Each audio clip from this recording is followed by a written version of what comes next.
Graça e paz, meus queridos. Como é que vocês estão? Como é que tem sido os dias de vocês, as semanas? Esse ano tá passando correndo, né? A gente já tá em agosto.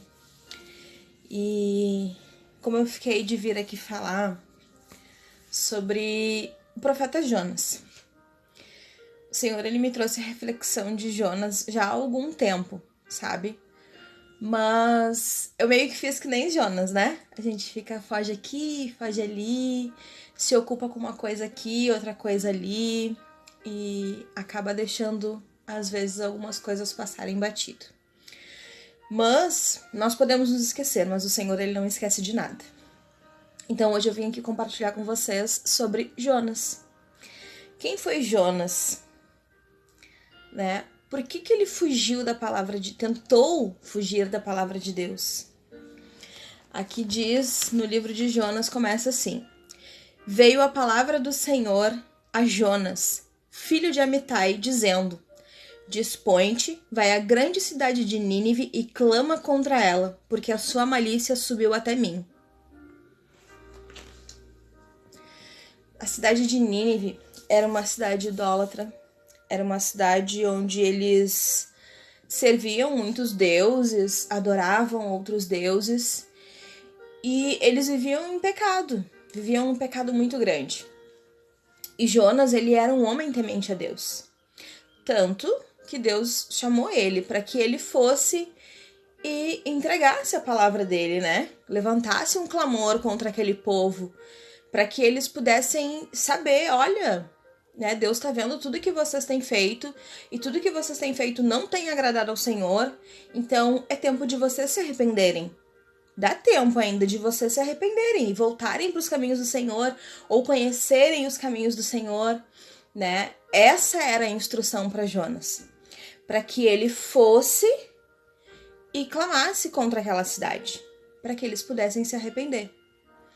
Mas Jonas, ele tinha, ao mesmo tempo em que ele tinha um temor a Deus, ele também tinha medos, ele tinha as verdades dele, ele talvez no íntimo dele ele pensasse que aquele povo de Nínive não merecia, que eles não mereciam a oportunidade do arrependimento.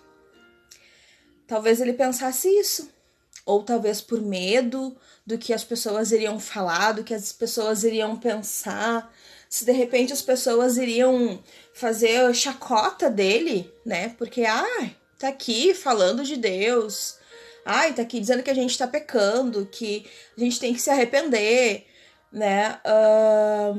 Talvez ele pensasse isso. Claro, eu tô falando dessa forma, mas naquele tempo era de outra forma. Os dizeres, as palavras, o vocabulário era totalmente diferente, né? Eu tô tentando trazer isso pra nossa realidade, porque também há um assunto atual, né? Hoje, quantos Jonas nós temos que são chamados para pregar, assim como João Batista, pregar o arrependimento, né? Ministrar o arrependimento sobre a vida de algumas pessoas, trazer uma palavra de exortação, trazer uma palavra de correção, mas normalmente são palavras difíceis, são palavras em algumas situações pesadas de se trazer, mas essas palavras são necessárias. E o que aconteceu? Jonas, ele ouviu essa palavra, né, que o Senhor direcionou ele, e o que ele fez? Ele disse, não, ok, Senhor, eu vou. Mas ele não foi.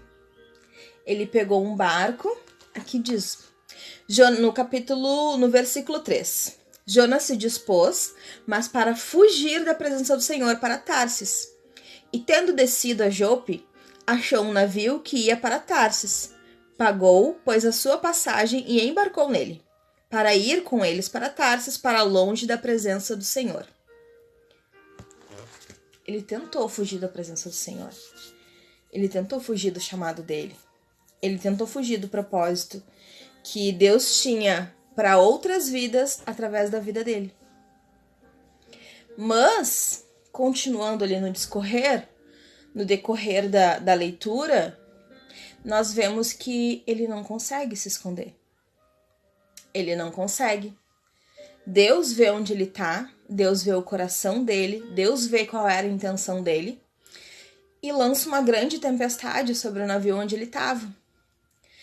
E aí então ele entende, ele percebe que ele estava trazendo um dano sobre a vida daqueles homens, sobre aqueles que estavam no barco.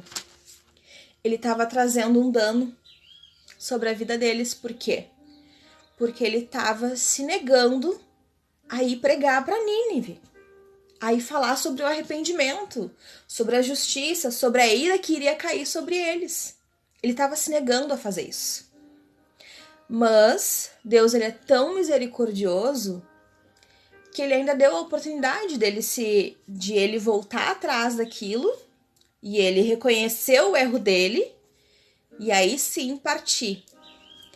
Então os homens deste barco, para que não viessem a perecer, lançaram Jonas no mar.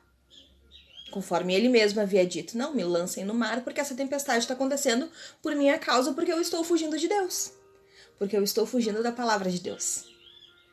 Então os homens fizeram isso, mas antes clamaram ao Senhor para que esse sangue não fosse cobrado das mãos dele, porque eles acreditavam que no meio daquela tempestade, Jonas iria morrer.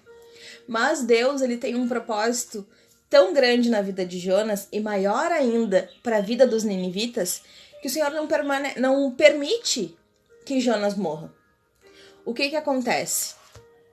Lá no capítulo 2, diz que Jonas, ele é engolido por um grande peixe. Trazendo para nossa realidade, por uma baleia, vamos colocar assim, tá? E aí ali, ele passa 3 dias. Durante 3 dias.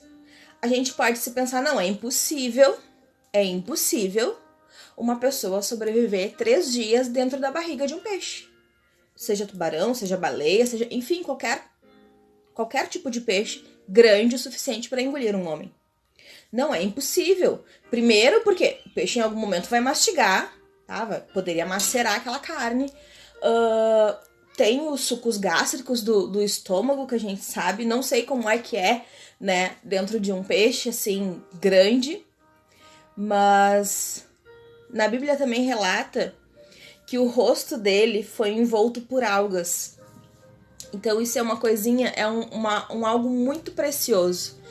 Que até o meu pastor, uma vez ele relatou sobre isso, né? Que as algas, as plantas, o que elas produzem? Elas produzem oxigênio, né? As árvores produzem oxigênio, as plantas, enfim. Então a alga também, de uma certa forma, produz oxigênio. E foi a alga que cobriu toda a cabeça dele. Então, creio que foi essa forma que Deus encontrou para que ele se mantesse vivo dentro da barriga do peixe. Mas isso já é outro assunto. Depois de 3 dias dentro da barriga do peixe, enquanto ele estava lá, ele fez uma oração, que está no capítulo 2. Então Jonas, do ventre do peixe, orou ao Senhor seu Deus e disse: Na minha angústia clamei ao Senhor, e ele me respondeu. Do ventre do abismo gritei, e tu me ouviste a voz, pois me lançaste no profundo, no coração dos mares, e a corrente das águas me cercou. Todas as tuas ondas e as tuas vagas passaram por cima de mim. Então eu disse: lançado estou de diante dos teus olhos. Tornarei porventura a ver o teu santo templo? As águas me cercaram até a alma, o abismo me rodeou, e as algas se enrolaram na minha cabeça. Desci até os fundamentos dos montes, desci até a terra, cujos ferrolhos se correram sobre mim, para sempre. Contudo, fizeste subir da sepultura minha vida, ó Senhor meu Deus. Quando dentro de mim desfalecia minha alma, eu me lembrei do Senhor. E subiu a ti a minha oração no teu santo templo. Os que entregaram a idolatria vã abandonaram aquele que lhes é misericordioso. Mas com a voz do agradecimento eu te oferecerei sacrifício. O que votei, pagarei. Ao Senhor pertence a salvação. Falou, pois, o Senhor ao peixe, e este vomitou Jonas na terra. Então, além dele ter reconhecido o erro dele, ele clamou pelo Senhor e o Senhor deu o livramento para ele. Então, ele entendeu que ele teria sim que cumprir a palavra do Senhor. E ele foi até Nínive. E ele foi e ele pregou. Ele pregou poderosamente para aquele povo.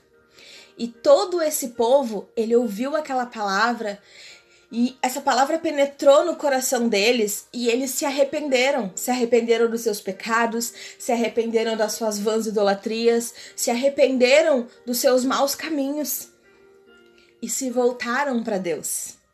Se voltaram para Deus, fizeram jejum, se vestiram em pano de saco, né? A Bíblia relata todo o sacrifício que eles fizeram para se purificarem e voltarem à presença do Senhor. Então, olha como é precioso quando Deus ele nos dá algo, nos entrega algo para que nós possamos entregar a outra pessoa. Às vezes, a vida de outra pessoa pode depender de uma palavra nossa.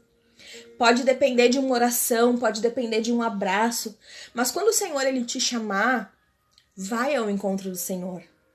Vai cumprir a vontade do Senhor na tua vida. Eu sei que às vezes dá medo, eu sei que às vezes a gente não entende nada das coisas que o Senhor está nos pedindo, mas o Senhor, ele é tão bom, ele é tão maravilhoso que ele nos capacita de formas que a gente não consegue explicar.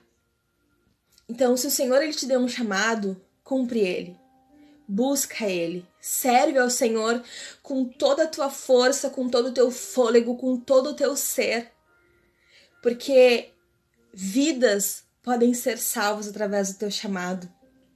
E para concluir aqui, eu quero ler em Mateus, a partir do versículo 14.